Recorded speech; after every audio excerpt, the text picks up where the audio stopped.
Hammaga assalomu alaykum. Cherry Andijon birinchi rasmiy diler avtosalonimiz obunachilari, bugun sizlar bilan Cherry Tiggo 8 Pro Max avtomobilini obzorini qilamiz. Bu obzorda juda ko'pchilik so'ragan. Avtomobilimizga qanaqa imtiyozlar bo'lyapti, qanaqa to'lovlarda olsanglar bo'ladi, qanaqa narxda bo'lyapti va garantiya shunaqa narsalarni sizlarga to'liq tushuntiramiz. Ketdik, bo'lmasa videoni oxirigacha ko'ringlar. Hozir salonga kirib sizlarga Tiggo 8 Pro Max avtomobilini to'liq tushuntiramiz. Mana salonimizda turgan oq rangda Cherry Tiggo 8 Pro Max avtomobilimiz. Asosiy xarakteristiklarga kelsak, avtomobilimizda 2 turbina dvigatel bo'ladi, 245 ot kuchi bo'ladi. Avtomobilimiz polniy привод bo'ladi. 7 yil yoki 200 ming kilometrgacha garantiyalar bo'ladi. 19 razmerda quyma diskalar bo'ladi. Salonlari juda ham ajoyib chiroyli rangda ishlangan bo'ladi.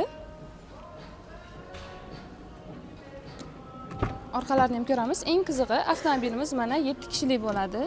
Hozir ko'ramiz. Bunday to'g'rilaylik-da. Ko'rsating orqasini ham.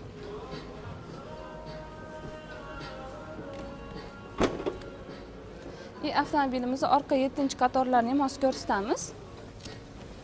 Mana.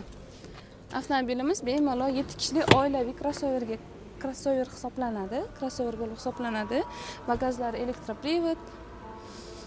Gabaritlari juda ham katta. Ushbu avtomobilimizning narxi 480 million 900 ming so'm. Hozirgi kunda 31 dekabrgacha 40 million so'm foyda bilan xarid qilsalar bo'ladi, yoki-da avtomobilda foizsiz muddatli to'lov yoki-da imtiyozli avtokredit asosida xarid qilsalar bo'ladi.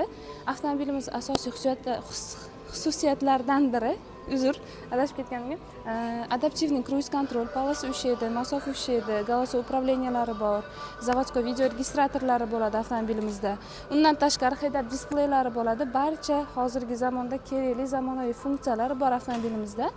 Ushbu avtomobilni salonimizga kelib, test drive qilib haydab ko'rsanglar bo'ladi. Undan tashqari bizda trading xizmatlarimiz ham bor. Bemalol trading bilan foydalanib, eski avtomobillar topshirib, yangi avtomobilga haydab ketsanglar bo'ladi. Ushbu nomerlarga aloqaga chiqib, to'liqroq ma'lumot olsanglar bo'ladi.